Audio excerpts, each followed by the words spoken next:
송채경의 공동포차 시작하겠습니다. 안녕하세요. 저는 한겨레 송채경화 기자고요. 목요일 공동포차를 책임지고 계신 두 분 소개해드리겠습니다. 장문어 장성철 공로센터 소장님 나와 계십니다. 안녕하십니까. 안녕하세요. 박하스 박성태 사람과 사회 연구소 연구실장님 나와 계십니다. 안녕하세요. 와, 지금 국민의힘에서 단일화가 지금 거의 파국으로 치닫고 있는 것 같아요. 어제 오늘 벌어지는 일들만 따져봐도 굉장히 숨가쁘게 벌어지고 막 굉장히 험난한데 일단 정리를 하고 시작을 좀 하도록 그러시죠. 할게요. 어제부터 정리 일단 오래 걸릴 것 같은데요. 정리 오래 걸릴 것 같아요. 네. 자, 막 시시각각 있어가지고. 맞습니다. 일단 지난주 토요일에 김문수 후보가 국민의힘 대통령 후보로 선출이 됐는데 그 이후에 이제 지도부가 단일화 하라고 압박을 하니까 알겠다. 일단 한덕수 후보를 만나겠다 이렇게 얘기한 상황에서 어제 7일 오후 한덕수 후보가 기자회견을 열었습니다. 단일화가 만약에 안 되면 대선 후보 등록하지 않겠다. 대선 후보 등록 기한이 11일까지이기 때문에 11일 전에 단일화 안 되면 본인은 후보 등록을 하지 않겠다 이렇게 배수진을 쳤고, 그리고 나서 오후 6시에 한덕수 후보랑 김문수 후보가 75분 동안 만났는데 아무런 성과 없이 끝났습니다. 김문수 후보는 끝난 다음에 브리핑을 하면서 아니 지금 이번은 후보 등록할 생각도 없는 사람인데 이거 누가 끌어냈냐 이렇게 얘기를 했고요. 그렇지만 국민의힘은 약간 반발하면서 전당원 여론조사 결과를 발표를 했습니다. 단일화에 찬성하는 의견이 82.82%, 그 다음에 11일 전에 단일화를 해야 된다는 의견이 86.7%, 이걸 발표를 하고 권성동 원내대표가 단식에 들어갔고요. 그 다음에 그날 밤에 국민의힘에서 심야 의총에 들어갔는데, 그래서 결국 우리는 단일화 계속 하겠다, 진행하겠다. 그리고 7일, 그러니까 오늘 오후 6시에 토론회 하고, 그 다음에 바로 여론조사 이틀 동안 실시해가지고 단일화 진행하겠다. 이렇게 발표를 했고요. 그러자 오늘 아침에 8시 30분에 김문수 후보가 긴급 기자회견을 열어서 내가 단일화 방법을 얘기를 하겠다. 자, 일주일 동안 일단 각 후보들이 선거 운동을 하고 다음 주 토론회 열고 여론조사 해가지고 단일화 하자. 그러니까 한덕수 후보는 11일까지 해야 된다고 했는데 김문수 후보는 아니다. 다음 주까지 하자. 이렇게 얘기를 한 거예요. 그리고 지도부가 굉장히 반발합니다. 권성동 원내대표 정말 한심한 모습이다. 이렇게 김문수 후보를 비판했고요. 그 다음에 신동욱 수석 대변인은 기자들이 당원 당규상 후보 교체 가능하냐 이렇게 질문했더니 가능하다고 보고 있다. 그러니까 이론적으로는 가능하다. 이렇게 얘기를 했습니다. 그리고 오늘 오후 4시 30분에 국회 사랑제 야외에서 한덕수랑 김문수 후보자가 2차 단일화 회동을 했는데 역시 60분 동안 생중계로 진행이 됐지만 같은 말만 반복하고 끝났습니다. 그리고 당에서는 그럼에도 불구하고 당원 대상 후보 선호 조사를 시작을 했고요. 이제 국민 여론조사도 계속 진행을 하고 있습니다. 그래서 내일까지 진행을 한 다음에 당원 50%, 일반 50% 반영해서 선호도 결과를 내놓는다. 이게 여기까지 이제 진행되고 있는 중인데 거의 파국으로 가고 있다. 이런 생각이 드는데요. 일단 오늘 4시 반에 열린 2차 단일화 회동 빈손으로 끝났는데 한덕수 후보의 주장은 똑같아요. 후보 등록일 마감일인 11일까지 단일화 마무리해야 된다 주장을 했고, 김문수 후보는 아니 내가 지금 기탁금 3억 내고 다 경선 끝내고 났는데 갑자기 청구서를 내밀면 어떡하냐 반발을 하면서 다음 주까지 단일화 하자 이렇게 얘기를 했단 말이에요. 자, 오늘 단일화 논의 어떻게 보셨어요? 단일화 쇼지만 결국에는 후보 교체론인 것 같아요. 네. 그래서 우리가 용어 선택을 다시 해야 될 것 같다라는 좀 생각이 듭니다. 네. 국민의힘에서 지금 하는 모습을 보면 그냥 한덕수 후보를 바꾸고 교체해가지고 국민의힘 대선 후보로 내놓고 싶어하는 생각인 것 같아요. 네. 그래서 그냥 지금 단일화 협상을 하고 여러 가지 얘기 나누는 것에 대해서 그렇게 지도부는 신경을 안 쓰는 것 같습니다. 그냥 자기네들이 스케줄 만들어 놓은 거에 아무런 영향이나 변수가 안 되는 것 같아요. 네. 그래서 오늘 두 분이 만나가지고 얘기하는 거를 저도 쭉 봤는데 결국에는 남는 건 없었고 서로 자기 주장들만 했다라는 네. 것과, 야, 역시 한덕수 후보는 윤석열 정권의 2인자 국무총리 다웠다 그런 생각이 들었어요. 그래요. 어떤 면에서요? 말이 너무 많아. 윤석열 대통령 전 대통령급으로 말이 진짜 많더라고요. 저도 그거 느꼈어요. 막 하면은 김문수 후보가 한두 마디 하고 또 막 하고, 야, 그거 배웠구나 그런 생각이 좀 들었어요. 네. 제일 적절한 의태어는 꿈뻑꿈뻑인 것 같아요. 문만? 네. 눈 꿈뻑꿈뻑하면서 할 말은 다 하는데 사실은 알맹이는 없어요. 그냥 제가 쭉 들어보면 간단하게 진짜 한 10분 만에 끝날 두 사람의 회담이 네. 1시간이 됐잖아요. 정말 들을 게 별로 없더라고요. 서로 똑같은 얘기 반복하고 아주 점잖은 모습으로 한덕수 후보가 계속 얘기했지만 내용은 저는 뭐 절대 청구서를 내미는 게 아닙니다. 그렇게 하고 국민들이 이 위기 상황에 원하니 우리가 단일화를 해야 됩니다. 그런데 당이 그거는 김문수 후보도 포함이라고 얘기했지만 당이 하자는 대로 전 할 겁니다. 네. 그건 이제 무시하는 거거든요, 사실상. 그게 똑같이 하고 근데 그건 그러려면 일찍 들어오지 않으시오. 예를 들어서 충청도 이게 있잖아요. 네. 경선에서부터 차가 뒤에서 참여를 팡팡거리면 했어야지. 계속 네. 충청도 분이 오서 그렇게 바쁘면 오지 그러시오 하는 거 있잖아요. 그렇게 하고 싶으면 일찌감치 저는 그 말은 맞다고 봐요. 국민의힘 경선에 참여해서 당연히 공정한 경쟁을 같이 해서 후보가 됐어야죠. 네. 밖에서 기다리다가 본인이 뭐라고 그냥 날로 먹고 새치기를 하는 거예요. 절차상 안 맞지요. 근데 그런 질문들이 들어오면 또 뚜렷이 얘기는 안 해요. 거기에 네. 대해서. 그냥 얼버무리고 하더라고요. 저는 보는 내내 너무 좀 답답했어요. 지루하고. 제가 아까 거기 갔다 왔어요. 사랑제 앞에 국회. 네. 네. 사랑제 옆에 커피숍이 하나가 있는데 거기 앞에 있는 잔디밭 네. 거기 뭐 분수 같은 건 좀 있었던 것 같은데 거기서 이제 했는데 갔더니 기자분들 엄청 많이 있더라고. 아니 근데 좀 그런 장면 처음 봤어요. 이 단일화론을 하는데 야외에서 60분 동안 생중계? 이게 이거 처음 보는 장면이었거든요. 그 김문수 후보 측에서 제안을 했다고 하는 거잖아요. 네. 그러니까 명분은 나에게 있으니까 이걸 생중계함으로써 얼마나 한덕수 후보가 억지 주장을 하고 있는 것이고 국민의힘 지도부가 저런 폭력적인 행위를 하고 있는 것이냐. 동정 여론을 불러일으키기 위해서 네. 그냥 생중계를 요구하고 받아들였던 것 같아요. 근데 그렇게 큰 효과는 없었던 것 같습니다. 그래요? 네. 어. 그냥 서로 자기 할 말 하고 뭐 그렇게 끝나버려가지고 그냥 뭐가 뭔지 잘 모르겠더라고요. 누가 우위에 있다 뭐 이런 거를 딱 이렇게 왜 했는지를 하진 모르겠다 않았다. 그런 생각이 들었어요. 알겠습니다. 왜 했을까? 그냥 서로 최후 통첩인 것 같아요. 김문수 후보는 더군다나 협상,談판을 생중계한다. 있을 수 없는 일이잖아요. 네. 그거는 최후 통첩 자리로 서로 생각을 하고 온 거예요. 처음부터. 서로 상대방이 양보할 일은 없다라고 생각하고 최후 통첩. 김문수 후보는 절대 또 반칙이잖아. 너 진즉 들어왔어야지. 난 돈 다 냈는데 너 안 냈잖아. 난 그냥 갈 거야. 네. 무소속으로 하다가 나중에 단일화해.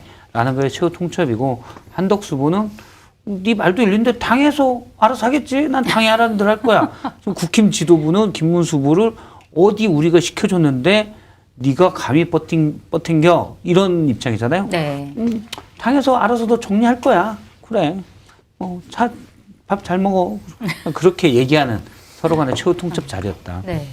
저는 뭐 길게 저는 한 40분 정도 봤는데 굳이 40분 본 것도 아닐 것 같아요. 10분만 봐도 되고 똑같은 얘기 반복됐고. 맞아요. 그 이후로 똑같은 얘기 반복해가지고 마지막에 1시간 넘었을 때 그나마 한덕수 후보가 우리 똑같은 얘기 반복하는 것 같은데 그죠? 여기서 그만하시죠. 그래서 다행이다 이런 생각이 들 정도로 너무 힘들었습니다. 그리고 거리를 메웠던 그 이상한 피켓이 있었잖아요. 스탑 더 스틸. 네. 근데 옆에서 이제 아마 김문수 후보 지지자가 계속 얘기를 하더라고요. 한덕수 아웃! 맞아요. 스탑 더 스틸! 근데 이거는 정확하네. 그런 느낌이 들더라고요. 스탑 더 스틸이, 그렇게 지난 겨울, 봄까지 쭉 나왔지만 무슨 말도 안 소리야 했는데 그 상황에는 좀 정확했다는 느낌이 들었어요. 그러네요. 경선 다 끝나고 네. 왔는데 이제 그걸 날로 먹으려고 한다 이런 의미였겠죠. 자, 그런데 김문수 후보 같은 경우에는 이제 다음 주에 단일화 과정을 하자라고 얘기를 했는데, 그러니까 사실 김문수 후보가 이번 이제 경선에서 선출이 된 거는 누구보다도 앞서서 한덕수 후보와 단일화를 하겠다, 그렇죠. 지지하겠다 이렇게 얘기하기 맞아요. 때문에 이제 됐기 때문에 이게 다음 주에 한다라고 얘기하는 게 명분이 되나 이런 생각이 좀 들기도 했단 말이에요. 왜 이 전략은 어떻게 봐야 돼요? 애초부터 단일화할 생각이 없었던 거예요? 어떻게 봐야 돼요? 아니 한덕수 후보 어제 그랬잖아요. 네. 10일까지 안 하면 나 안 한다고. 네. 그러니까 하지 말라는 거죠. 다음 주에 하자는 거는. 네. 그러니까 나는 단일할 생각이 없으니까 한덕수 후보 그냥 접으세요. 그 얘기를 애들로 표현한 것 같다. 그런 생각이 드는데 김문수 후보 쪽은 이런 얘기를 하더라고요. 우리는 단일화 생각이 있었고 지도부에서 항상 계속 뭐라고 하니까 좋아 그러면은 일주일 동안 서로 국민을 향한 여러 가지 비전, 정책, 공약 이런 것들을 국민 앞에 쫙 내보이고 그때 여론조사 하자. 네. 그런 차원에서 제기했다고 하는데 그것은 좀 고지고대로 믿기는 좀 어려운 것 같아요. 그냥 시간 끌어가지고 네. 그냥 한덕수 후보가 푹 싹 주저앉게 만드는 거. 근데 그게 경선 과정에서부터 단일화는 내가 만약에 당선되면 선출되면 단일화 안 해야지 이렇게 생각한 건지 아니면 선출되자마자 사실 지도부에서 너무 압박이 심했기 때문에 안 되겠네 이러면서 이제 나중에 마음 먹은 건지. 박수영 의원이 이제 좌파가 조직을 먹는 전형적인 네. 모습을 보여줬다고 하잖아요. 그러니까 북한에서 얘기하는 통일전선 전술을 그냥 분리할 때는 다 그냥 다 받아들이는 척 하면서 그냥 이제 딱 우리가 주도권을 잡으면 그때 이제 나몰라라 하는 거죠. 그러니까 선거 전략상으로는 당연히 김문수 후보가 잘한 거죠. 한동훈 후보는 세모했잖아요. 그러니까 네. 단일화가 중요한 것 같은데? 라고 생각하는 국민의힘 지지층과 당원들한테는 야, 한동훈이 되면은 단일화 안 하겠구나. 그러면은 그냥 김덕수 찍어줘야지, 김문수 찍어줘야지 그렇게 생각했을 것 같아요. 그때 한동훈 후보도 단일화 해야죠, 합니다. 우리가 다 함께 뭉치는 거 좋지 않습니까? 그렇게 원론적인 얘기만 했더라도 이거는 상황이 어떻게 바뀌었을지 모르겠다. 그런 생각이 들더라고요. 그래서 전략을 잘 짰어요, 김문수 후보 쪽에서. 네. 저도 그렇게 봅니다. 정확히 말씀하셨고, 예. 그렇게 봅니다. 끝이에요?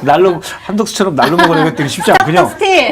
날로 먹으려고 역시 날로 먹는 건 어려워요. 그런데 한덕수 후보도 마찬가지고 양권, 쌍권, 권영세, 권성동도 마찬가지고 네. 너무 순진하게 김문수 후보를 봤다라는 생각이 들어요. 네. 그러니까 그때 김문수 후보는 온갖 사실은 모욕적인 상황들이 많이 있었거든요. 박수영 의원은 대놓고 김문수 후보 캠프의 정책총괄본부장인데 나중에 한덕수로 단일화돼야 된다. 이런 얘기를 하고 다녔잖아요. 네. 근데 거기서 얘기를 전혀 않고 그냥 딱 하나 얘기한 거는 경선 직후에 단일할 겁니다. 이거였어요. 자, 그러면 여기서 허위사실 공표로 그러면 김문수 후보를 기소할 수 있냐? 직후가 기준이 뭐냐? 그렇잖아. 네. 그렇게 하기는 애매한 거라는 거죠. 만약에 제대로 하려면 자, 그럼 직후가 언제죠? 자, 달력 꺼내놓고 얘기해서 5월 3일이니까 그럼 5월 7일까지 할 겁니까? 어린이날도 나오실 거예요?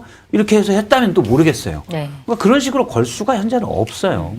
그래서 조금 좋게 말하면 전략적, 좀 나쁘게 말하면 너무 뒤통수 치는 거로 그렇죠. 그런 식으로 김문수 후보가 했지만 어떤 정치판에서 그것까지 바라는 건 너무 순진무구함까지 바라는 건 네. 오바잖아요. 그러니까 약간 비판하고 비난할 수는 있겠지만 그렇다고 해서 잘못됐을 때 거짓말했으니 끌어내려라. 여기까지는 갈 수는 없죠. 네. 저는 이거는 이 정치판에 정말 전혀 순진하지 않을 것 같은 권성동, 권영세가 속았다라고 근데 봅니다. 박 실장님이나 송채 반장님 김문수 후보 만나신 적 있어요? 따로? 없어요. 저도 기억이 안 나요. 저는 이제 한 2년 전에 만났거든요. 네. 근데 그때 노동부 장관이 됐을 때 제가 연락이 비판 많이 했거든요. 네. 그리고 이제 그 다음에 만난 거예요. 그랬더니 장 소장 정말 TV에서 잘 보고 있습니다. 옛날에 우리 국회에서도 만났었죠. 요즘 어떻게 지냅니까? 그래서 맨날 욕만 얻어먹고 있습니다. 그랬더니 뭐 바른 말 하는데 뭐 욕먹는 게 뭐 그렇게 어렵습니까? 되게 웃으면서 그래요? 인자하게 네. 너 그렇게 정말 선한 얼굴로 그렇게 얘기를 하는 거예요. 그래서 그다음부터 이제 비판을 못 하겠더라고. 그러니까 쌍권도 처음에 가지고 후보님 단일화 해야 되겠죠. 단일화 해야죠. 선거 승리를 위해서는 해야지 안 하면 되겠습니까? 해야죠. 그 속은 거 같아. 근데 그 눈빛과 표정을 보면 안 속을 수가 없어. 너무 진실이에요. 진실. 진짜 천진난만하게 얘기를 하셔요. 네. 단일화 해야죠. 잠시만요. 철봉 좀 하고 이러고. 그럼 속을 수밖에 없지. 그때는 뭐 생각해보고요. 뭐 예를 들면은 11일 이후에 할게요. 막 그런 얘기 안 했을 거 아니에요. 당연히 해야 된다고 얘기했을 거 아니에요. 그걸 믿은 것 같아요. 믿었다, 속았다 이런 말씀이신데 자, 김문수 후보는 오늘 오전에 대통령 후보자 지위 인정 가처분 소송을 법원에 제기를 했습니다. 자, 이 가처분이 언제 나올지 이거 받아들여질 가능성이 있는지 이거 어떻게 보세요? 어떤 의미예요, 이게? 뭐 내일 오전에 나온다고 네. 앞서 장수님이 소문이 그렇게 나 있어요. 네. 얘기했었는데 저는 받아들여질 거라고 봐요. 그래요? 네, 이거는 국민의힘 측에서 뭐 정무식 변호사가 와도 뭐 이기기 힘들어요. 그래서 뭐냐면 이미 대선이라는 경선 과정을 쭉 거쳤잖아요. 오늘 저녁에 당원과 국민 여론 50대 50으로 해서 컷오프와 같은 룰로 여론조사를 한다고 하는데 네. 단일화 로드맵에 따라서 국민의힘 지도부가 한덕수, 김문수를 가지고 한다고 하는데 이전과 같냐? 아니잖아요. 치열한 토론, 각 방송에서 2시간 가까운 시간에 토론, 뭐 주도권도 하고 OX도 하고 이런 과정을 거쳐서 유권자들이 보게 만들고 그 다음에 투표를 했잖아요. 지금까지 네. 경선이 그런 과정을 거쳤잖아요. 근데 오늘 말도 안 되는 1시간 이걸 하고 그걸 보고 판단해라? 다르죠. 아무리 지도부에서 자, 우리 이렇게 했으니 똑같은 공정한 경선 방식이야 라고 얘기해도 틀린 겁니다. 네. 당연히 안 맞고 그러면 그걸 하나의 과정으로 어떻게 인정할 수가 있겠습니까? 그리고 앞서 이제 어제 실시한 당원 여론조사에서 네. 오늘 누가 그 얘기를 지적하시더라고요. 여론조사에서 87%로 11일 이전에 당원 투표를 단일화를 해야 된다라는 나왔죠. 당원 여론이 많다고 하더라도 응답률이 34%예요. 네. 그러면 이게 정말 당원의 절대의 뜻이냐? 이렇게 볼 수는 없다라는 거죠. 네. 일단 이 상황에 당원들이 많이 환멸을 느꼈을 수도 있고 네. 뭐 이런 상황에서 뭘 한다 이게 과연 받아들일 수 있는가? 저는 이걸 공식 그 선거 관리의 과정이라고 인정하는 거는 정말 무리다라고 봅니다. 박 실장님 말이 상당히 합리적이고 상식적이고 저렇게 되는 게 맞아요. 네. 그게 기본인데 정치판이 하도 회기망측한 일이 많이 벌어지니까 소문은 어쨌든 내일 오전에 법원에서 가처분 신청 결과가 나온대요. 네. 그래서 오늘 국민의힘에서 의원총회를 다 미뤄가지고 그래요? 내일 가처분 신청 나오는 것을 보고 의총을 통해서 다시 이제 어떤 작전을 짠다고 하더라고요. 근데 저는 안 나올 것 같다는 생각이 들어요. 안 나온다는 게 그러니까 내일 이거는- 뭐 선고 안 할 수도 있을 것 같고 네.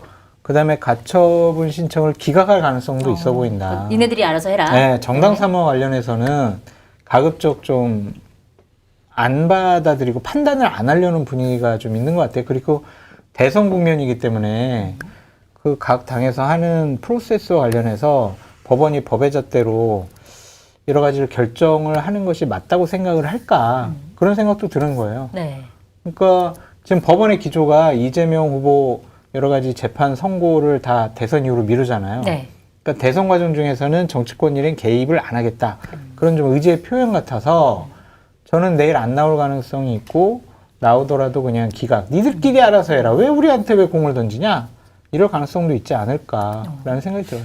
그때 이준석 당대표 시절에 네. 이준석 당대표를 이제 내쫓으려고 어떤 뭐 이런저런 해서 이렇게 안 되게 했잖아요. 네. 그때도 이준석 대표가 가처분 신청을 걸었죠. 효력정지 가처분 신청을 걸었는데 법원이 받아줬습니다. 그때 받아줬을 때 명분이 뭐가 있었냐면 경선이나 전당대회라는 전 당원이 참여하는 그리고 오랜 기간에 걸쳐서 그 뜻을 모으는 전당대회를 통해서 당선된 당대표의 네. 대표성을 다른 걸 트집 잡아서 할 수는 없다. 그러니까 정당 민주주의는 지켜져야 된다. 이것도 라고 비슷한 얘기했거든요. 케이스네요, 그렇죠. 그렇게 이거 보면. 사실 이것도 비슷한 케이스예요. 그러니까 네. 이미 오랜 기간에 걸쳐서 몇 번의 컷오프를 하고 해서 전당대회를 통해서 당원들이 모은 뜻을 뭐 예를 들어 최고위원회 또는 전국위원회가 해서 그 대선 후보의 지위를 박탈한다?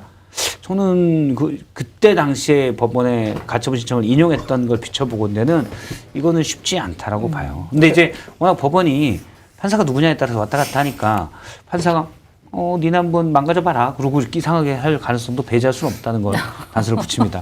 알겠습니다. 정확한 지적이신데 지금은 대선 국면이라서 법원이 개입을 안 할 수도 있다라고 그냥 저도 그냥 추측성으로 말씀드려요. 내일 결과 나오는 걸 좀 봐야 될 것 같고 일단 당 지도부 같은 경우는 아까도 말씀드렸다시피 우리는 단일화 과정을 그냥 예정대로 진행을 한다. 네. 그래서 오늘 내일 이제 여론조사를 한다라는 건데 맞습니다. 이게 김문수 후보는 반발하고 있잖아요. 반발해야죠. 안 된다. 그리고 당무 우선권은 나한테 있다. 그렇죠. 그럼에도 불구하고 당 지도부가 이거를 계속 강행을 할 수 있는 거예요, 절차적으로? 강행하면 안 되죠. 강행할 네. 수도 없고 네. 당원당규 위반이죠. 네. 그런데 한대요. 근데 그러니까. 그거를 막을 수 있는 방법도 없어. 막 나가는 거예요. 그냥 네. 막장이에요. 이게 막장. 가처분 신청이 맞지? 받아들여지면 이제 그러겠죠. 중단이 될 수 있는 건데. 근데 억지 부리는 거를 지금 제어할 수 있는 게 없잖아요. 네. 지난번 윤석열 전 대통령이 국민의힘 후보 됐을 때 이준석 당대표를 짓누르었던 것이 당무선권이거든요. 그때 선봉에 서가지고 야 이준석 너 말 들어야 돼 라고 한 게 권성동 원내대표였거든요. 네. 근데 지금은 당무선권 인정 못한다. 지금 이런 상황이잖아요. 그때 사무총장 바꾸는 걸로 논란이 있었고 그래서 결국 윤석열 대선 후보 뜻에 따라서 권영세 바꿨죠. 사무총장으로 교체를 한 거 맞죠? 네. 그게 당무 우선권이에요. 당의 모든 권한이 당의 대선 후보에게 가 있는 거예요. 근데 그거를 인정 안 하겠다. 이항수 사무총장 같은 경우에는 당무 우선권도 당원 당규에 기반이 되어 있다. 당원들의 뜻보다 더 높이 있는 건 아니다. 위에 있는 건 아니다. 이런 식으로 얘기해 버리잖아요. 네. 거의 막장 드라마죠, 이제. 그게 당헌 74조 2항이 저겁니다. 네. 그러니까 대선 후보자 선출에 있어 네. 상당한 사유가 있을 때 선관위 심의를 거쳐 최고위나 비대위 의결할 수 있다라고 되어 있거든요. 당원 당규 다 외우셨네요. 국민의힘. 그거 아까 써가면서 그랬어요. 이거 써먹어야지. 그렇게 써가면서. 이것까지 우리가 외워야 되다니. 네, 그러니까요. 아, 진짜 이런 거 다 외워야 되고. 그래서 제가 정확한 표현은 5장에 관하여라고 나와요. 근데 당헌 5장이 뭐냐면 대선 후보자 선출에 관한 규정들이에요. 네. 그래서 60몇 조는 뭐냐면 예를 들어서 당심, 민심 50%그 규정 있죠? 그게 다 당헌에 나와 있습니다. 그리고 최다 득표자가 2인일 때는 어떻게 하냐? 이런 각각의 사안들에 대해서 당헌에 명시가 돼 있어요. 네. 근데 당헌에 다 명시는 안 돼 있을 거 아닙니까? 그리고 당헌에 명시되지 않은 사항에 대한 판단이 필요할 수가 있잖아요. 네. 제가 볼 때 74조의 2항은 거기에 관련된 거예요. 뭐요? 그러니까 거기 규정되지 않은 것? 거기 규정되지 않은 것. 근데 네. 규정됐지만 예를 들어 애매한 상황 때문에 이 규정도 할 수 없을 때 예를 들어 이런 것도 있습니다. 상임 고문을 제외하고 이건 당헌에 나와 있는 얘기예요. 상임 고문을 제외하고 선출된 당직자는 대선 1년 반 전에 선출직에서 당직자는 사퇴해야 된다. 이게 있어요. 네. 그런데 상황상 선출된 당직자가 1년 반 전에 사퇴 안 했는데 나와야 될 필요도 있을 때가 있잖아요. 네. 요런 제가 볼 때는 그럴 때 그게 상당한 선관위 사유다? 그렇죠. 선관위가 심의해서 최고위 의결로 된다. 여기에 해당되라고 보는 게 합리적인 해석이에요. 네. 이미 선출이 다 끝났는데 다 끝난 다음에 최고위원회가 얘 마음에 안 드는데 얘 일단 관상이 안 좋아. 받고. 그러면 뭐드로 전당대회를 합니까? 뭐드로. 그래서 뭐드로. 네. 무엇하러 우리 가냐, 동네 뭐더러? 모도로. 예. 그래서 저는 이거는 뭐 그 74조의 2항을 들어서 지금 국민의힘 지도부가 할 수 있다라고 하는데 억지다. 상당한 사유에 해당하지 않는다. 그렇죠. 근데 억지인데 할 거야 아마. 왜? 박성태 이분들은 제정신이 아니니까 할 거예요. 박성태 실장님이 저렇게 막 비판을 해가지고 당에서는 지금 그러면은 대선 후보 선출 과정 중에 김문수 후보나 김문수 후보 측이 당원 당규를 위반한 사례가 있는 것이냐? 네. 그걸 연락이 지금 찾고 있어요. 오, 그래요? 그래서 이런 당원 당규를 위반했습니다. 이거 선출 규정 위반했습니다. 우리 후보 바꿔야 됩니다. 이제 이런 식으로도 하려고 네. 지금 밤새도록 지금 제보 받고 막 그러고 있대요. 그러니까 만약에 김문수 후보가 잘못되면 다 박 실장님 탓이에요. 왜요? 왜요? 그렇게 얘기를 해가지고 그런지 선출 규정은 그거에 적용하는 것이 아니야. 여기서 알려줬다. 대선 후보가 뽑힌 다음에 그거를 74조 2항을 적용하는 건 아니지. 그래서 그래? 그러면 선출했을 때 그때 과정 중에서 뭔가 문제 있었느냐? 명백한 걸 찾아야겠군. 네, 지금 난리가 났어요. 뭐 만약 김문수 후보가 저한테 얘기하면 항의를 하면 미안하다고 하세요. 전 미안해요. 딱 얘기했습니다. 미안합니다. 진짜 그렇게라도 해가지고 후보를 바꾸려고 하는 의지가 너무나 강해요. 그거 왜 그런지 진짜 모르겠는데 일단 지금 오늘이랑 내일 여론조사랑 당원 투표를 맞습니다. 하니까 자, 이 결과가 어쨌든 내일 나올 텐데 맞습니다. 결과 어떻게 나올까요? 만약에 김문수 후보가 이기는 걸로 나오면은 그러면 얼마나 이건 참 코미디 같은 상황이에요. 그러게요. 그럼 당 지도부가 도와준 거네 김문수 후보가. 근데 그럴 수 단일화되기를. 있어요. 우리나라 또 국민들은 네. 또 이 핍박받는 사람에 대한 동정표가 있거든요. 맞아요. 그리고 며칠 동안 봤지만 김문수 후보가 불법적이거나 비합리적이거나 비상식적인 얘기를 하지는 않았어요. 다 옳은 말만 했거든. 네. 아 오늘 저기 관훈에서 얘기했어요. 네. 광장의 세력과 손을 잡아야 된다. 아 그렇구나. 정광훈하고 손잡는다. 네, 그렇죠. 그렇지 뭐 그거에 대해서는 기분 그건 나쁠 빼고. 수도 있는데 광장에서 국민의힘을 지지하는 분들과 손잡는다 뭐 그렇게 뭐 면피할 수 있으니까 그래서 김문수 후보 표가 네. 더 적게 나올 수 있다라고 예측하는 것도 네. 어렵다. 오호. 그 누가 될지 모르겠다. 네. 이렇게 넘어갈래요. 누가 될지 몰라요. 저도 한덕수 후보가 높게 나올 것 같긴 한데 차이가 크진 않을 것 같아요. 네. 왜냐하면 지금 이 상황을 만들고 있는 국민의힘 지도부에 대한 반감도 꽤 클 것 같아요. 그냥 야 김문수가 안 한다니까 어쩔 수 없잖아. 그러니까 그건 현실적인 거죠. 물론 김문수 후보의 지지에 저도 60, 70%는 사실은 한덕수 후보와의 단일화를 염두에 둔 지지라고 봐요. 네. 근데 본인이 안 하겠다는데 절차상 속았지만 인정하고 가야 될 일들이 있거든요. 그리고 지금 국민의힘 지도부가 막 거의 김문수 나쁜 놈 이러고 있잖아요. 네. 근데 거기에 대한 반감, 너희들이 일 똑바로 못 해놓고 왜 그래? 절차는 이게 맞지. 라는 의견들도 좀 있지 않을까라고 생각이 돼요. 그래서 뭐 11일 결론은 한덕수지만 차이가 크지 않을 거다. 근데 네. 만약에 그 문항 있잖아요. 질문 문항이 이렇게 되는 거야. 지금 당무 우선권을 주장하며 단일화에 반대하는 김문수 후보를 선택하시겠습니까? 그 문항은 잘 봐야 되겠네요. 대선 승리를 위해 아. 단일화를 요구하고 있는 한덕수 전 대통령 권한대행을 뭐 선택하시겠습니까? 이런 식으로 하면 그렇죠. 한덕수 뽑아야 되겠네. 그러게요. 생각해보니까 사실 그 문항도 후보자들끼리 논의를 해가지고 해요, 문항을 결정해야 원래. 되는데 이게 아니라 당 지도부에서 그냥 자기들 결정해가지고 마음대로. 간 거잖아요. 근데 우리 또 알 수가 없잖아요. 그러게요. 그거 나오겠죠. 문항이 이제 어떤지 당원 좀 누가 궁금하네요. 들은 거에 캡처해서 올릴 겁니다. 그럴 수 있겠네. 자, 만약에 두 분 다 사실은 의외로 한덕수 후보에 대한 지지가 많이 나오지 않을 수도 있다 이렇게 예상을 하셨지만 만약에 그럼 한덕수 후보에 대한 적합도가 더 높게 나왔을 경우에 이걸 가지고 또 당 지도부가 후보 교체까지 할 수 있을까요? 아, 지금 후보 교체하려고 그러는 거라니까요. 그래요? 그러니까 지금 교체까지 전국위원회도 열어놓으려고 네. 공고를 했고, 그 다음에 전당대회도 열어놓으려고 하는 거 아니에요. 왜 그걸 열어놓겠어요? 그걸 통해서 그냥 후보 교체하려고 그러는 거잖아요. 네. 명분은 있죠. 그냥 당원 국민 여론조사에서 높게 나왔고요. 대선 승리를 위해서는 보다 경쟁력 있는 사람을 하는 게 맞는 것 같습니다. 그렇게 밀고 나가면 또 어떡할 거예요. 그렇게 결정했다라고 하면 법원에서도 가처분 신청을 판단하는데 대단히 좀 어려움이 있지 않을까. 그런 생각도 좀 들어요. 저는 근데 이건 잘못됐다. 저는 김문수 후보를 지지하지 않지만 당연히 94년 이후에 지지한 적이 없지만 어쨌든 그래도 절차상은 됐는데 물론 약간 속임 수도 있지만 저는 그걸 충분히 전략적이라고 우길 수도 있는 거예요. 네. 그거를 후보에서 내려보낸다? 본인의 선의, 동의 없이 저는 말이 안 되는 일이라고 생각해요. 그럼요. 민주주의에 최소한 지켜야 될 게 절차거든요. 네. 예를 들어서 22년에 민주당 경선 때 이재명 후보가 압도적이었죠.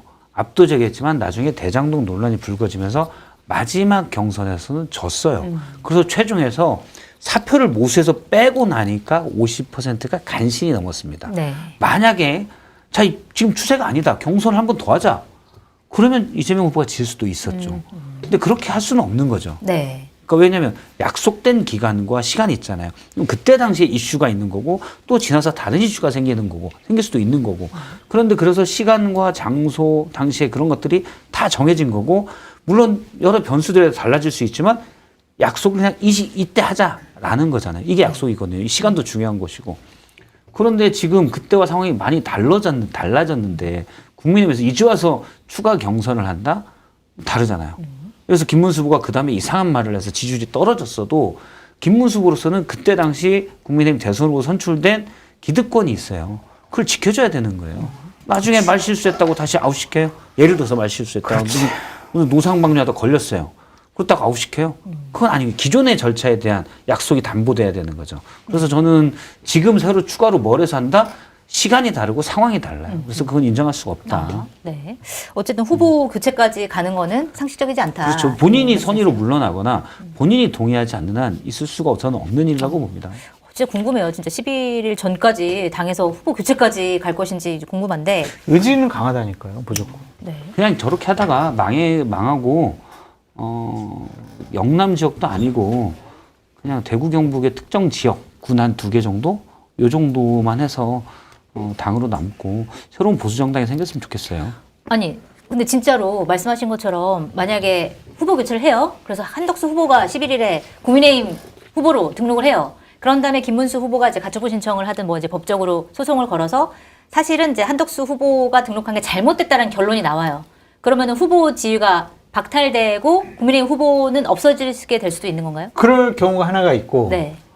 또 하나는 한덕수 후보가 나 이제 11일까지 단일화 안 됐으니까 난 출마 안 할래. 그리고 이제 깨우락지가 돼요. 네. 그런데 국민의힘에서는 열받는 거지. 권영세 비대위원장이. 아, 화가 난다.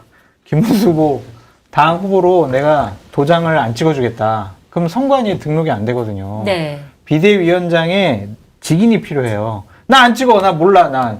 나 총무고 금고 비밀번호 나 잊어버렸어. 그러니까 난 몰라. 나 못 찍어. 그러면 이제 국민의 후보 또 없는 거잖아요. 네. 그러면 이재명, 이준석 이 두 분이 양자 대결로 대선을 치를 가능성도 있지 않을까. 그렇게까지. 근데 아니 최근에 12월 3일 이후로 허무맹랑한 일이 너무 많이 벌어져가지고 그러니까 여기서 상상력을 또 좀 더해 보면 네. 대선 주자급인 다른 사람 한 명이 그냥 나와서 무소속으로 또 출마해 놓을 수도 있지 않을까. 아. 국민의힘이 이번 일로도 신뢰를 확 떨어져서 네. 다른 사람이 나와서 그냥 내가 사실은 보수의 지지표를 받겠다. 그런 것도 뭐 가능할 수도 있을 것 같아요. 근데 당의 기반이 안 돼 있으면 이게 선거 자금 때문에 너무 힘들어요. 이게 윤상현 의원 같은 경우에는 뭐 20, 30명 탈당해가지고 당 하나 만들어서 예비로 후보를 하나 등록시키자 뭐 이런 아이디어도 냈다고 하더라고요. 그러니까 윤상현 의원이 저도 이제 잘 아는데 네. 비상계엄 이후에 대단히 이상한 사람이 됐기 때문에 그 사람의 주장에 대해서 특별히 또 멘트하거나 언급하거나 분석하고 싶은 생각이 없습니다. 뭐 되게 당시도 이상한 모두- 사람이에요. 윤상현 그렇죠. 이상한 윤상한 라인 맞추려다가 실패하셨습니다. 윤상현 이상한. 알겠습니다. 좀 비슷한 것 같아요. 그리고 장 소장님이 당직자 하셨으니까 이것도 좀 궁금한데 뭐냐면 당무 우선권을 이제 김문수 후보가 주장을 하는데 이게 과연 당무 우선권이 어디까지 권한을 갖는 것이냐 이것도 되게 궁금하거든요. 당대표 권한이라니까요. 그래서 그러면은 예를 들어서 홍준표 전 시장 같은 경우에는 비대위 해체까지 가능하다 이렇게 주장하러 권성동 원내대표는 아니 거기까지는 아니고 그냥 뭐 사무총장 인선 이런 것까지는 할 수 있지 그러나 뭐 비대위 해체까지는 아니야 이렇게 얘기하는데 어디까지 가능한 거예요?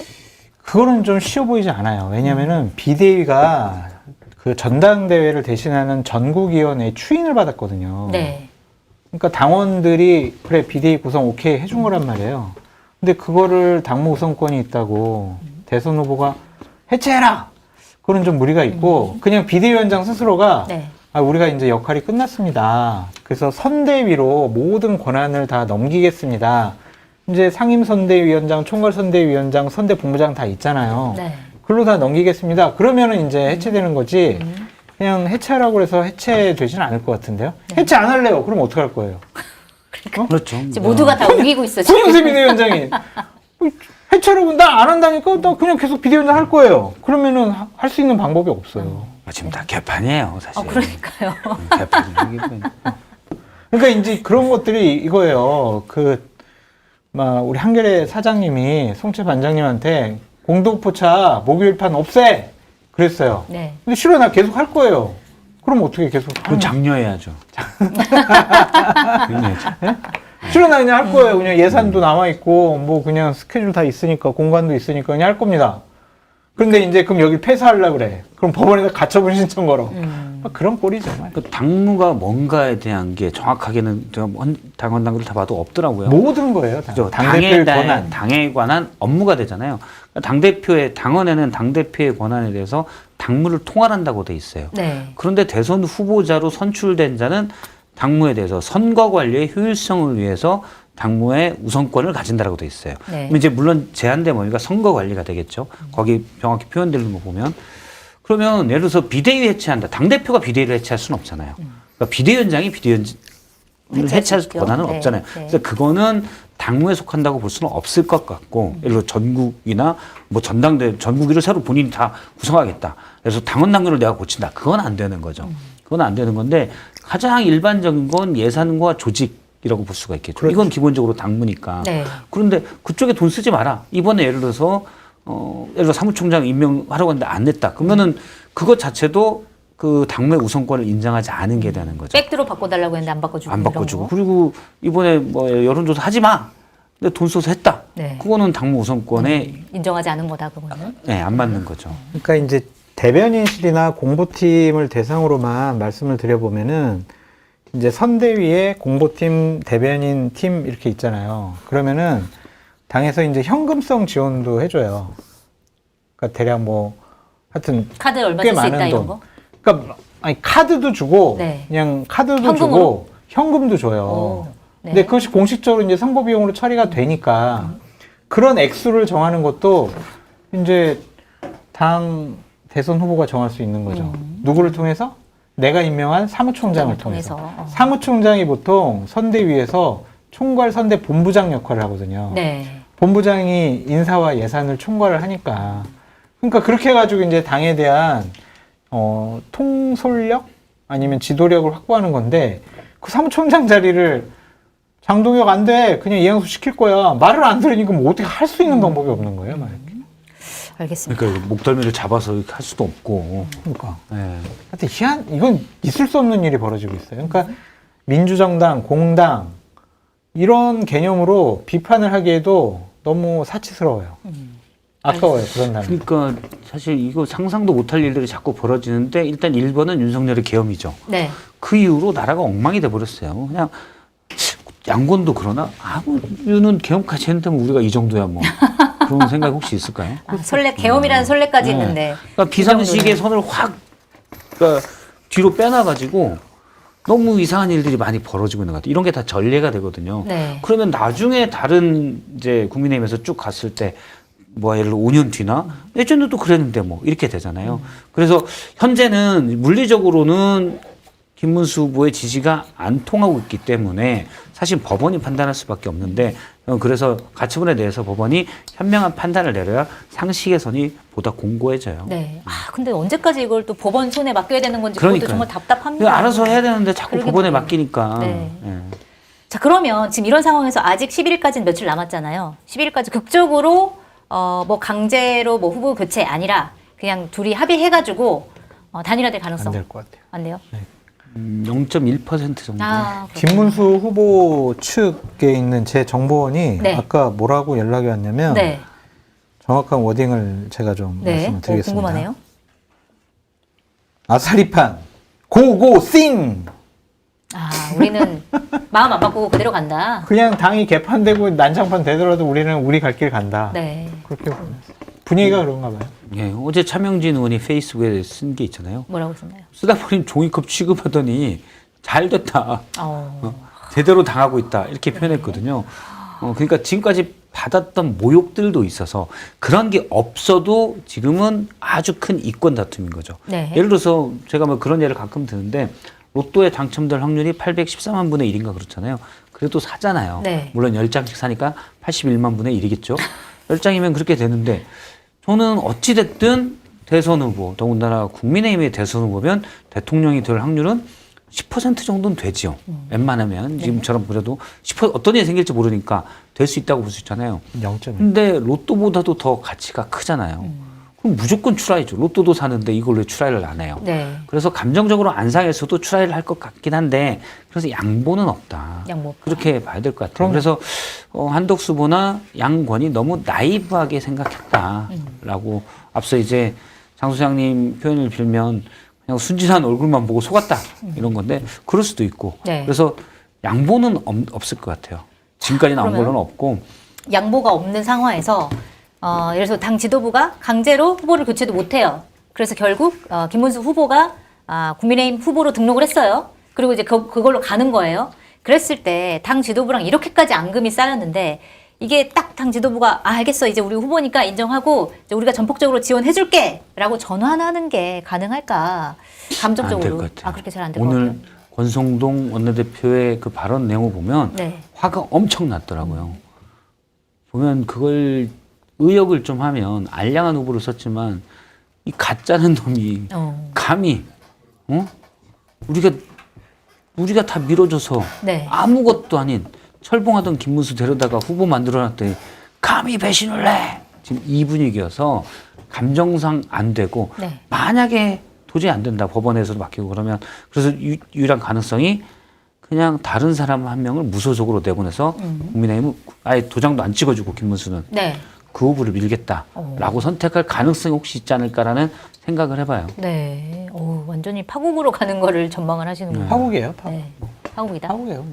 안 도와줄 것 같아요. 안 도와준다. 왜냐면 권영세 비대위원장 자기가 이제 그만둔다고 했잖아요. 단일화가 안 그쵸. 되면. 그러면은 비대위원장이 없어요. 그러면은 권성동 원내대표도 그냥 그만둘까? 그냥 그렇게 생각할 것 같아요. 특별히 할 일도 없으니까. 네.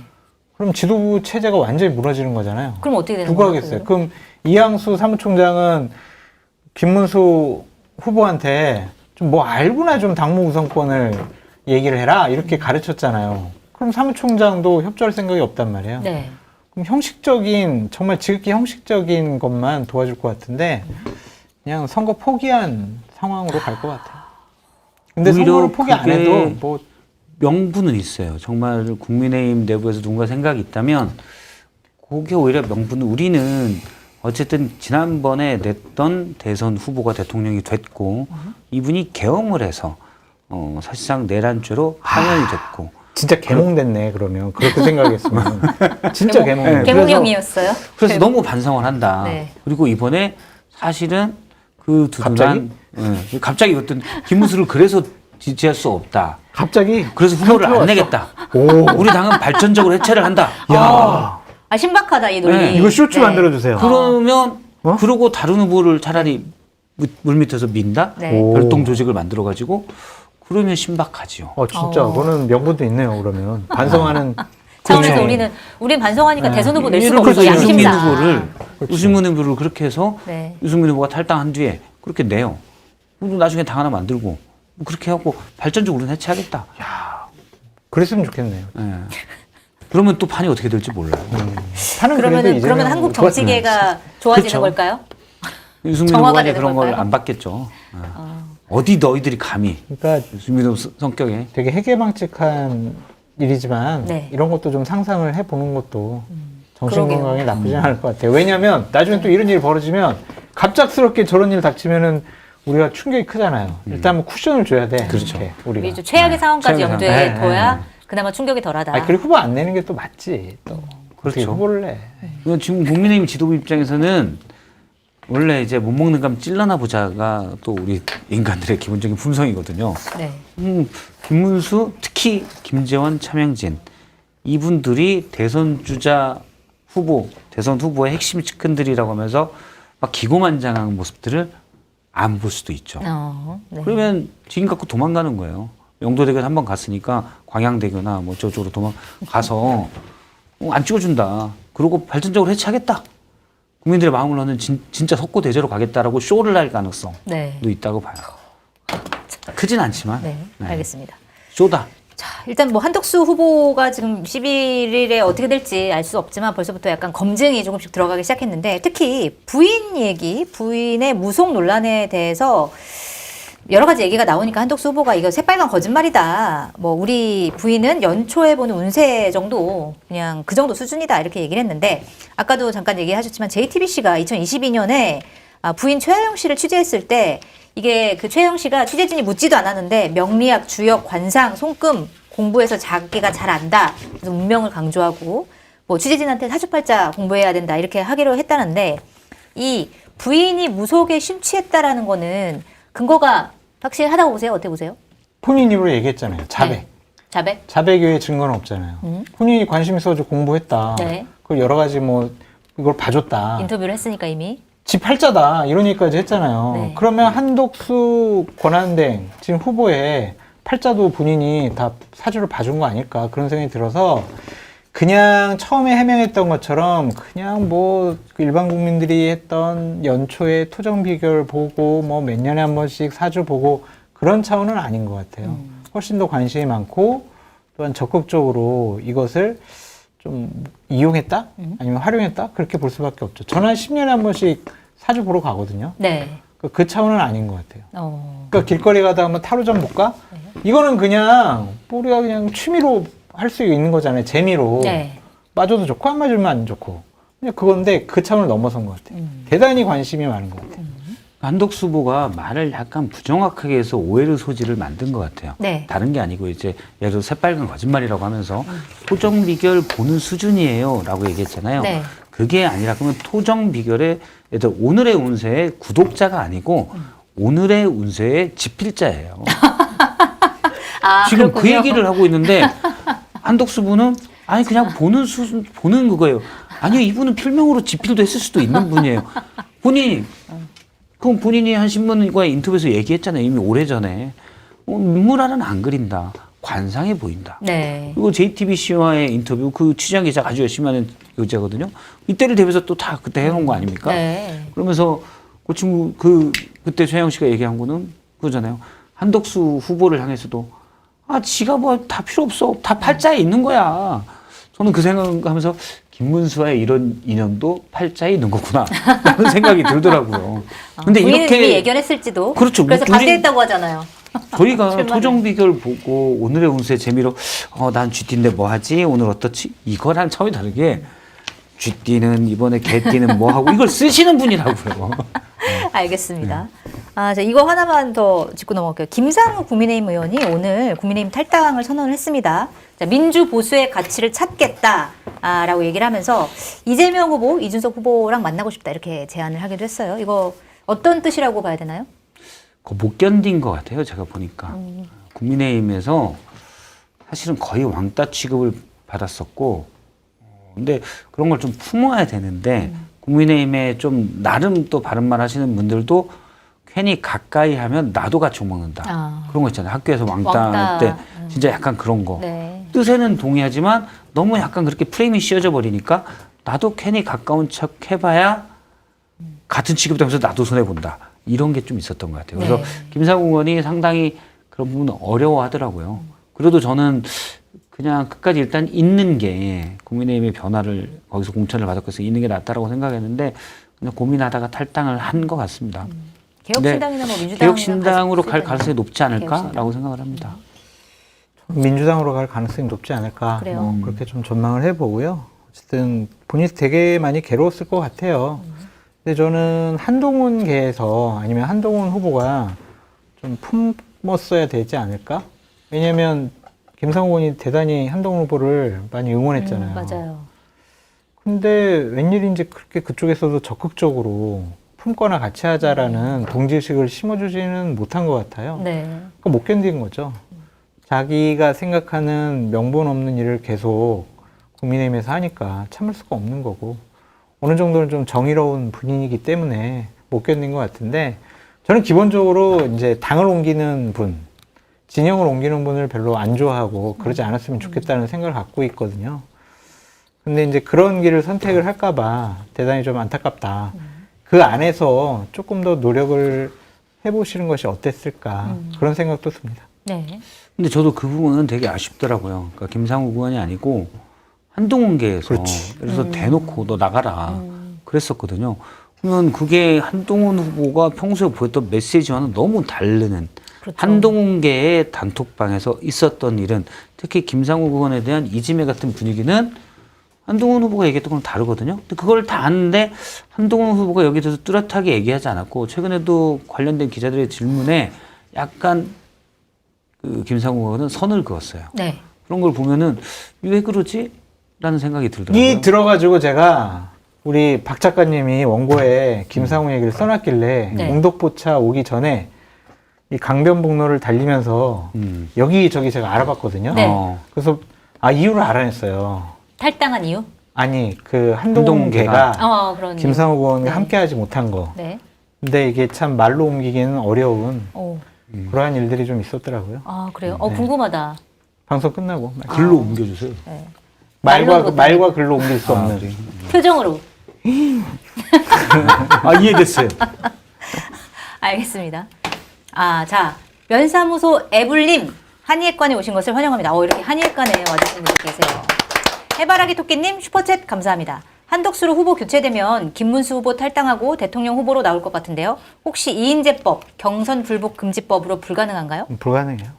근데 전 이인재법보다는 네. 이인재법은 경선에 참여해서 진 사람들이 못 나오는 거거든요. 네. 이긴 사람이잖아요. 그 나올 수 있겠네 그러면. 아니, 근데 경선에 참여한 사람은 못 나와. 참여한 참여하는? 사람 어쨌든 경선 참여. 자기는 탈당한 뒤에 네. 그러네요. 돌아온 교주님 슈퍼챗 감사합니다. 성철이 형님 이러한 일은 없겠지만 최종 후보가 10일 이후 나 안 해 하면 어쩌죠? 그러면 아까 말씀드렸듯이 이재명, 이준석 양자 대결이죠, 뭐 이번에. 근데 김문수 후보가 후보 등록만 되면 안 할 일은 없을 것 같아요. 그렇겠죠. 일단 뭐 뭐 완주를 예산을 안 많이 하진 쓸 수 않겠죠. 있잖아요. 어휴, 당 무선권이 있으니까. 정말 많이 있습니다. 그러면 588억.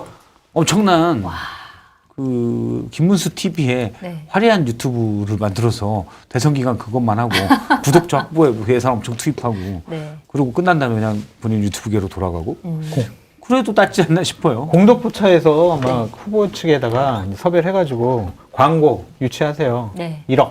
배너 광고 1억. 뭐 이렇게. 안 줄 것 같은데요. 그럼 홍보 비용 다 쓰게 돼 있어요. 그래요? 알겠습니다. 팁 주셔서 감사합니다. 네. 적극적으로 세일즈 하십시오. 자, 나의 보험 상태를 객관적으로 체크해 공정한 평가와 합리적 대안을 제시하는 마이보험 체크는 보험 가입자의 이익을 최우선으로 각종 보험을 고객의 상황에 맞게 맞춤형으로 리모델링 해드립니다. 마이보험 체크는 생명보험협회와 손해보험협회에 등록된 보험 대리점 소속입니다. 홈페이지는 한글로 마이보험체크.com으로 접속하시고 전화는 1800-7917입니다. 대한민국 1%의 맛을 찾아드리는 통영해인이 오늘 준비한 메뉴는 제대로 끓여내 깊고 진한 양평 해장국과 건홍합 부추전입니다. 양평 해장국은 국내산 소선지와 시래기, 깐 양도 듬뿍 들어가 건더기가 실하고 국물 맛이 기가 막힙니다. 간편하게 뚝딱 부쳐 먹기 좋은 홍합 부추전은 국내산 건홍합과 부추, 채소가 듬뿍 들어있어 고소하고 향긋합니다. 고정 댓글 링크로 들어오시거나 네이버에서 통영해인을 검색하셔서 주문하시면 됩니다. 정훈이 만화를 기억하시나요? 영화 주간지 시내 21이 창간된 1995년부터 2020년까지 만 25년간 시내 21에 실렸던 전설의 영화 패러디 만화인데요. 안타깝게도 정훈이 작가님이 3년 전 지병으로 세상을 떠나셔서 더 이상 남기남의 활약상을 볼 수 없게 되었습니다. 올해 시내 21 창간 30주년, 정훈이 만화 30주년을 기념해서 정훈이 만화의 정수를 모은 정훈이 만화 더 베스트 출간 프로젝트가 지금 크라우드 펀딩 사이트 텀블벅에서 진행되고 있습니다. 더보기란에 펀딩 사이트 주소를 올려놨으니까 참고하시고요. 정훈이 만화 모음책 외에도 다양한 굿즈까지 선택하실 수 있는 정훈이 만화 펀딩은 5월까지만 진행이 된다고 합니다. 자, 이번에는 민주당으로 가보도록 하겠습니다. 아까도 뭐 잠깐 얘기했지만 민주당 이재명 대선 후보 공직선거법 위반 혐의 사건 관련해서 파기환송심 재판이 미뤄졌습니다. 그리고 대장동 재판도 대선 이후로 미뤄졌어요. 일단 선거법을 다루고 있는 서울고법에서는 재판을 연기한 이유에 대해서 이렇게 얘기를 했습니다. 대통령 후보인 피고인에게 균등한 선거운동 기회를 보장하고 공정한 재판을 위해서라고 이유를 들었는데 사실 처음에는 서울고법도 대법원과 마찬가지로 굉장히 서두르는 모양새를 보였거든요. 이제 그러다가 갑자기 이제 재판을 미룬 이유가 뭐냐, 이 이유가 좀 궁금해지긴 하거든요. 이유 뭐라고 보세요? 일단 재판부가 공식적인 입장을 냈잖아요. 네. 균등한 선거운동의 기회를 보장하고 네. 공정한 재판을 받기 위해서 또 그런 공정한 재판에 대한 논란을 없애기 위해서라고 입장을 냈는데 그게 맞는 것 같아요. 물론 민주당으로부터 이 압박을 받았다, 압박감을 느낄 수도 있지만 사실 재판부가 뭐 그래서 여러 일들에 대해서 압박들이 심리적인 압박, 말이나 이런 걸로도 많이 있잖아요. 그런데 거기에 받아서 무조건 바꾼다. 그렇게 보기에는 어렵고 네. 본인들이 이제 고민을 했겠죠. 여러 의견도 들어보고 물론 그럴 거면 왜 처음부터 기일도 빨리 잡고 집행관을 보내는 등 되게 적극적이었냐. 여기는 의문은 남지만 네. 생각해보고 또 사법부 내에서도 법관들이 이게 아니다라는 의견도 많이 올라오니까 고민을 해서 그러면 선거운동 기간에는 안 하는 게 맞겠다라고 생각했다고 봐요. 적절한 선택을 한 것이다. 저는 적절한 선택을 했다고 봅니다. 알겠습니다. 저는 뭐 적절한 선택이라고 생각하지 않지만 그냥 고법에서 그렇게 판단을 했으면 그건 우리가 따르고 존중을 해줘야 한다 그런 생각이 좀 들고요. 저는 정치권의 압박이 가장 큰 이유가 아닐까라는 좀 생각이 들어요. 네. 다른 어떠한 생각보다 만약 민주당에서 판사들 탄핵을 하겠다 아니면은 뭐 대법원에 대해서 어떻게 손을 보겠다 뭐 탄핵하겠다 청문회 하겠다 뭐 이런 것들을 안 했으면은 과연 그냥 균등한 선거운동 보장 이 차원으로 본인들이 판단을 했을까 좀 그런 생각이 들어서 민주당의 압박이 가장 큰 요인이 아니었을까 그런 생각이 듭니다. 근데 어쨌든 고법에서 그렇게 판단했으니까 당연히 우린 그거는 존중하고 인정을 해야 된다. 그게 바로 제도와 시스템에 의해서 운영되는 대한민국 국민으로서 그냥 존중해야 될 모습이 아닐까 그런 생각이 듭니다. 고법이 이렇게 판단 안 했으면 네. 대한민국 난리 났어요. 저는 상당히 우려하는 상황. 난리 이걸 어떻게 해야 되지? 라고 생각을 했거든요. 네.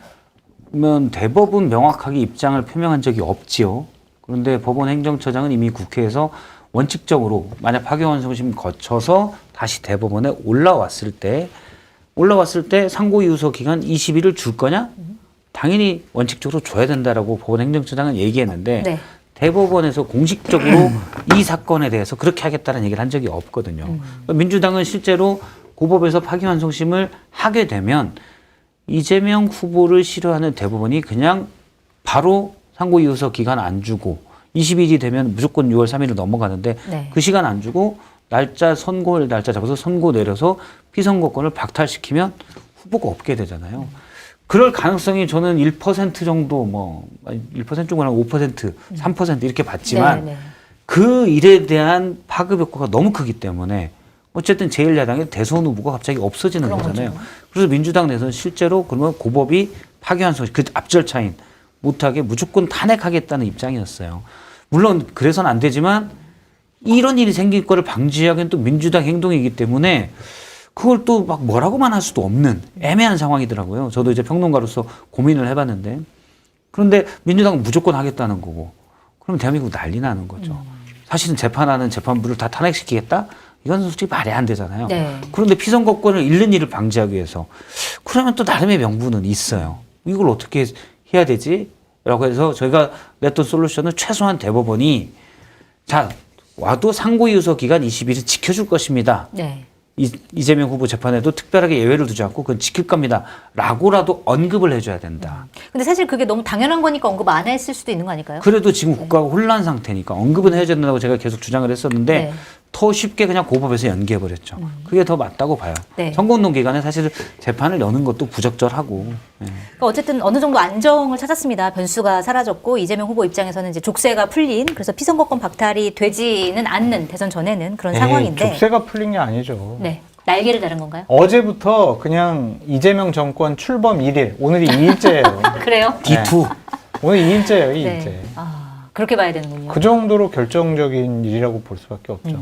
국민의힘 자중질환 때문에 후보도 제대로 못 내고 있잖아요. 네. 그리고, 너무 비교가 되네요, 진짜. 네, 이재명 후보 같은 경우에는 각 직능단체 만나면서 본인의 정책과 공약에 대해서 계속 세일즈하고 있잖아요. 선거운동 자체가 비교가 안 돼요. 그리고 정권 교체론이 높잖아요. 네. 어떻게 국민의힘이 저렇게 단일화한다고 해서 이길 수 있겠냐고요. 그러니까 대단히 그냥 결정적인 계기를 만들어줬다. 정권 출범 이틀째! 네. 그렇게 이틀째다, 봐도 오늘이. 무방하다. 그런 생각이 들어요.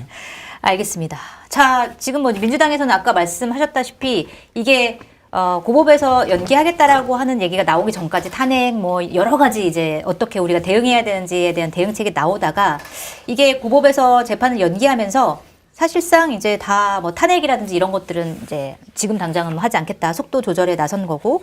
오늘 보니까 특검도 사실은 조희대 대법원장 관련해서 특검법을 발의하겠다 이렇게 얘기를 했는데 특검도 발의도 보류하겠다. 그리고 사법부의 자정 노력을 지켜보겠다 이렇게 얘기를 했습니다. 왜냐면 지금 사법부에서 전국 법관 대표회의가 열리냐 마냐 이 지금 논의가 이루어지고 있는데 왜냐하면 판사들도 지금 조희대 대법관에 대해서 사퇴해야 된다 이런 의견들이 계속 나오고 있기 때문에 민주당 입장에서는 우리가 먼저 나서서 하기보다는 이제 사법부 내에서의 자정작용을 먼저 보고 하는 게 맞겠다 뭐 이런 판단인 것 같아요. 그렇지만 오는 14일에 조희대 대법원장 관련된 청문회는 그대로 진행을 합니다.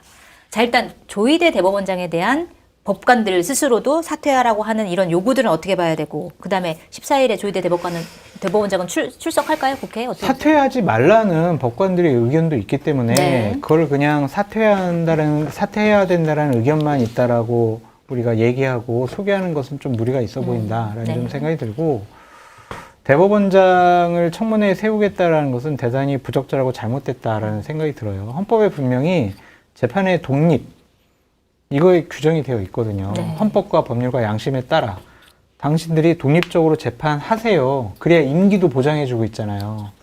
그런데 그거를 특정한 정치인에 대해서 불리한 판결을 내렸다고 국회에서 가진 권한을 통해서 대법원장을 불러들여가지고 청문회를 하겠다는 것은 역사상 있어 본 적이 없어요. 네. 이런 적은 있죠. 뭐 대법원의 예산이라든지 뭐 어떤 조직, 인사 이런 부분에 대해서 이제 청문회 할 수는 있겠죠. 근데 정치인 재판 하나 했다고 대법원장을 불러 세우면은 그러면 앞으로 이게 선례 관례가 돼가지고 앞으로 정치인에 대해 재판에 대해서는 이제 법관들이 심리적인 압박을 느낄 수밖에 없거든요. 네. 정치권의 눈치를 볼 수밖에 없잖아요. 그럼 그것 자체가 헌법 위반이 아닐까? 그런 나라가 과연 좋은 나라일까? 좀 그런 생각이 들고.